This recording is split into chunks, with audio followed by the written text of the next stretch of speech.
Is this the end of love and hip hop as we knew it?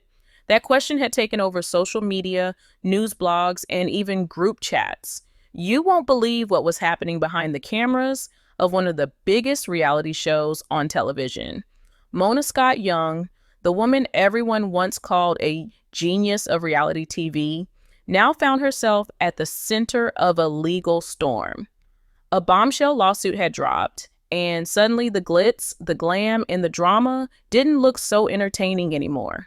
The lawsuit didn't just bring up one issue, it opened the door to years of secrets, manipulation, and emotional damage. And let me tell you, once the truth started coming out, there was no turning back. This story wasn't just about a show. It was about what went on behind the scenes when the cameras stopped rolling and the audience wasn't watching. For over a decade, love and hip hop ruled the reality TV world. Mona Scott Young had built an empire. She had created not just one hit show, but multiple spin-offs. Love and Hip Hop, Atlanta, Hollywood, Miami. She showed us real people, real relationships, and real drama. That's what we were told, at least. But here's the shocking part. Maybe it wasn't so real after all. Former cast members had started whispering about how producers pushed them into fights, set them up for messy moments, and then edited the footage to make them look worse. These weren't just rumors anymore. These claims were now written in official court documents. The lawsuit that changed everything was filed in early 2025. It came out of nowhere. One former cast member, whose name was kept secret at first, decided enough was enough. She filed a case in Los Angeles County Superior Court, not just against Mona, but also against Monami Entertainment and Paramount Global, VH1's parent company. This wasn't some light complaint, it was heavy. She accused them of emotional manipulation, unsafe working conditions, and even mental health neglect. According to the documents, she had been forced into toxic situations, sometimes even trapped in rooms with people from her past, just for the sake of a good reaction on camera. This is where it gets interesting. The legal team claimed to have text messages and emails where producers literally said cast members performed better when they were upset. And guess what? That wasn't even the craziest part. The lawsuit also mentioned that the production team ignored requests for therapy or counseling after emotional breakdowns. One part of the document said a cast member begged for a mental health professional after a filmed argument turned into a real-life panic attack. She was told to push through it because they were on a schedule. Just imagine breaking down on national TV and getting told there's no time for your pain because the show must go on. It sounded unreal, but the documents made it very real. The scenes that once went viral, the breakdowns, the glass-shattering fights, the shocking reveals, they might have been more than just entertainment. They might have been setups. Fans were shocked, but also not surprised. Over the years, people had started noticing patterns. Why did so many women seem angry all the time? Why were so many fights happening without warning? Why did the show feel more toxic each season? The answer started to become clear. Maybe it wasn't just real people with real problems. Maybe the problems were being created on purpose. And now that the lawsuit was out, the pieces started falling into place. Former stars like Jocelyn Hernandez, Masika Kalisha, and Hazel E.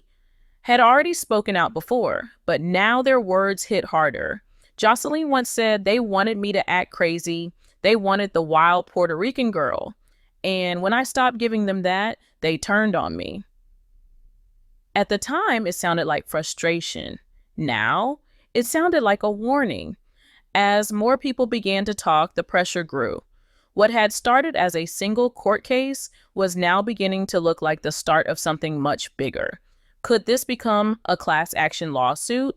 Could it bring down not just one show, but an entire reality TV format?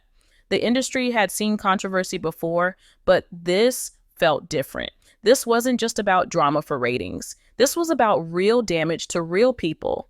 And now, all eyes were on Mona Scott Young, the woman who had once turned everyday chaos into primetime gold. After the lawsuit went public, everything changed. Fans weren't just shocked, they were angry.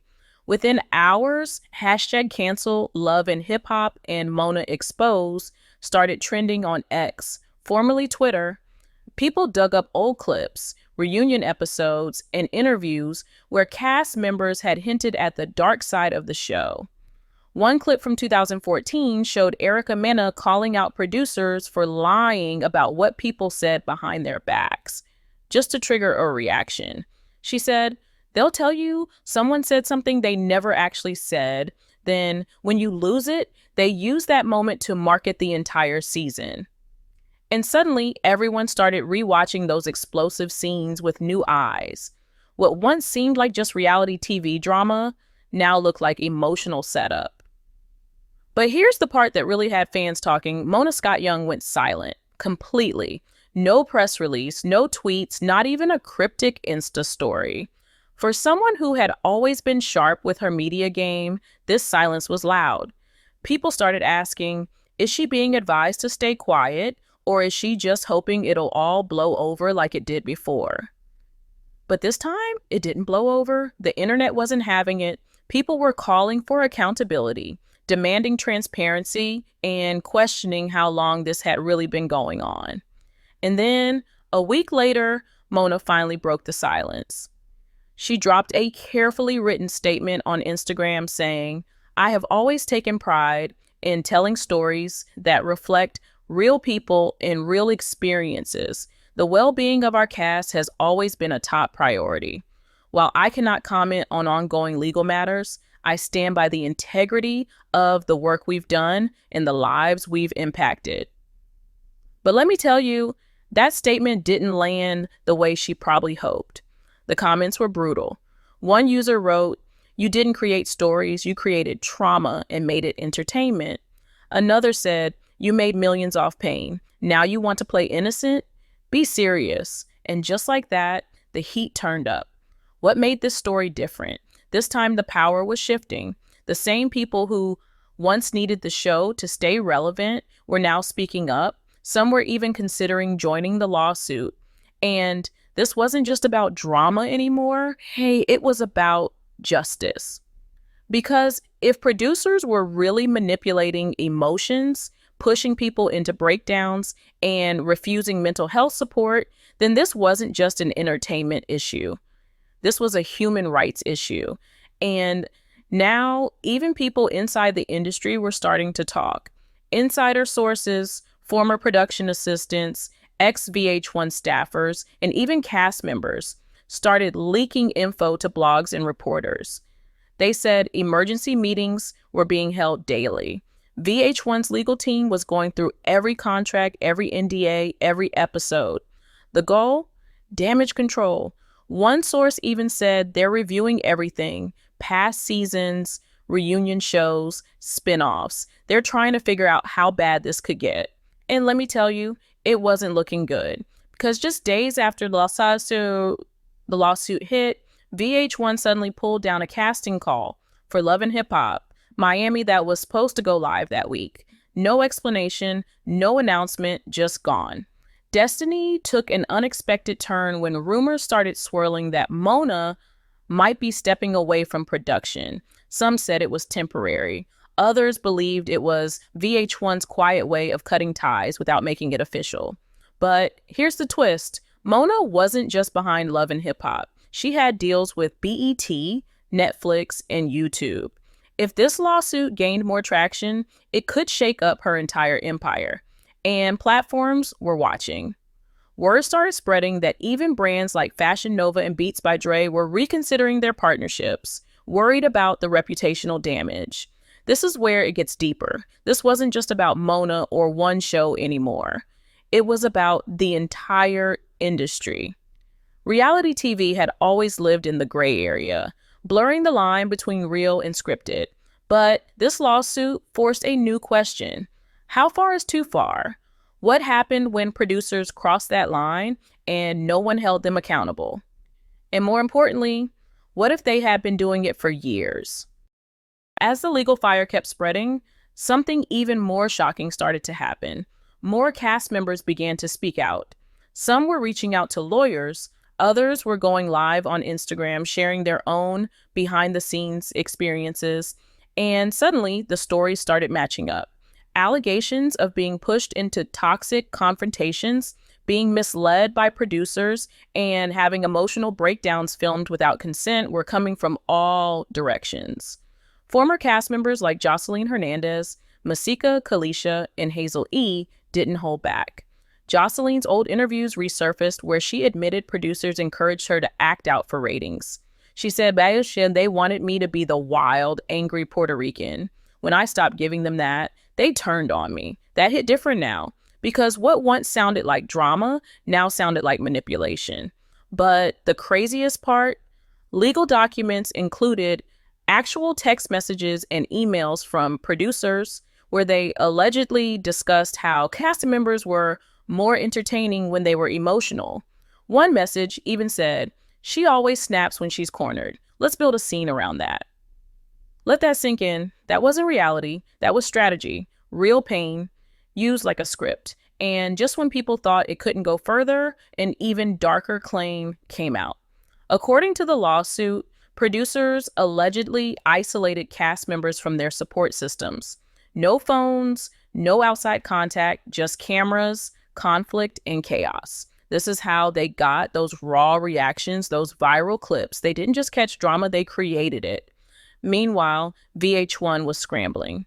Behind the scenes, executives were reviewing old contracts to see if any morality clauses could protect the network or help them cut ties with controversial figures.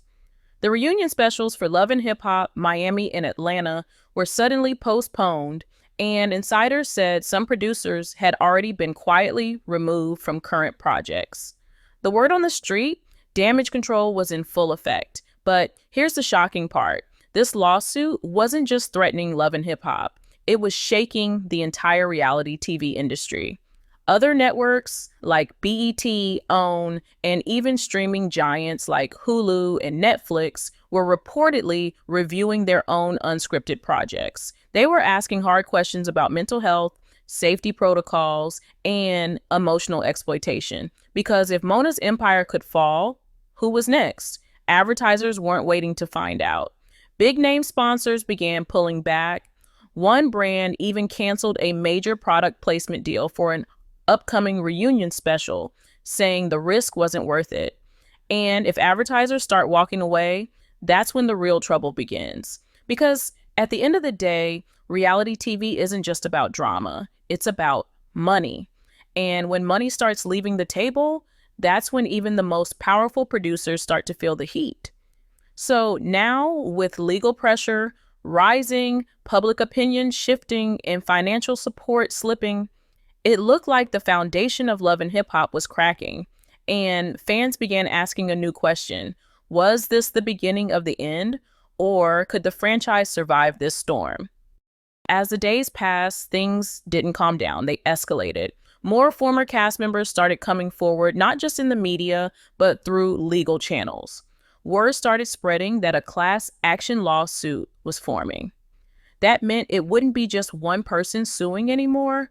It could be dozens, each with their own story, their own proof, and their own scars. And if that happened, this wasn't just about Mona Scott Young anymore. This was about taking on a whole system that many believed had been exploiting people for over a decade. And you won't believe how the audience reacted. Fans who once laughed, tweeted, and shared the most chaotic moments were now watching those same clips with a whole different lens. The screaming matches, the crying women, the explosive confrontations. What once felt entertaining now felt wrong. The internet started asking, have we been cheering for people's pain this whole time? And let me tell you, this is where it got real. Even cast members who once defended the show began stepping back. Some admitted that while the exposure helped their careers, the emotional cost wasn't worth it. Tahiri Jose once said, "I thought I was going to show growth. Instead, they showed my worst moment and made sure that's all people remembered." That's deep, because it shows how one edited scene could ruin a reputation and change someone's entire life. At the same time, Mona Scott Young made her first official statement on Instagram. She said she always prioritized the cast's well being and stood by the integrity of her work. But fans weren't having it. The comment section blew up. One person wrote, "You didn't tell stories, you created chaos." Another said, "This isn't accountability, this is PR." And this is what made the story different. Mona, who built her career off of staying silent through controversy, was finally being called out, not just by cast members, not just by critics, but by the audience that made her famous. The same fans that once made Love and Hip Hop trend every week were now turning their backs. And that was a shift no one saw coming. But let's zoom out for a second, because this wasn't just about one show or even one producer. This controversy forced the entire reality TV industry to stop and reflect. Networks began reviewing safety measures, emotional support for cast, and even the ethics behind how these shows are made. There was talk of new guidelines, better contracts, mental health support, and stricter rules around manipulation and editing. So what happens now? Will Love and Hip Hop survive this? Maybe. Some say it might come back with a rebrand, new producers, or a softer approach. Others believe it should be left in the past. One thing's for sure, the show will never be seen the same way again. Not after all this. And if this lawsuit wins, it could change everything. Producers may no longer be allowed to push cast members into breakdowns just for ratings. Networks could be forced to protect their talent, not exploit them. NDAs may no longer be used to silence real trauma. It could mark the end of the toxic reality TV formula that's been running unchecked for years. So here we are, at the end of a story that's really just the beginning of a bigger conversation about power, pain, and profit, about how far is too far when it comes to entertainment. Because behind every viral scene was a real person, behind every fight was a wound, and behind every storyline was someone just trying to tell their truth, but only if it made the cut. And if you're watching this right now, ask yourself this: are we finally done watching people break down for our entertainment? Or are we still clicking for the drama, even when we know the damage it causes? The lawsuit might settle, or it might go to court and rewrite TV rules forever. But what matters now is the lesson: real people, real pain, real consequences. Thank you for sticking through the entire breakdown. If this opened your eyes, drop a comment below and let me know what you think. Should Love and Hip Hop be canceled, rebooted, or redeemed? And more importantly, what kind of reality TV do we really want to see moving forward?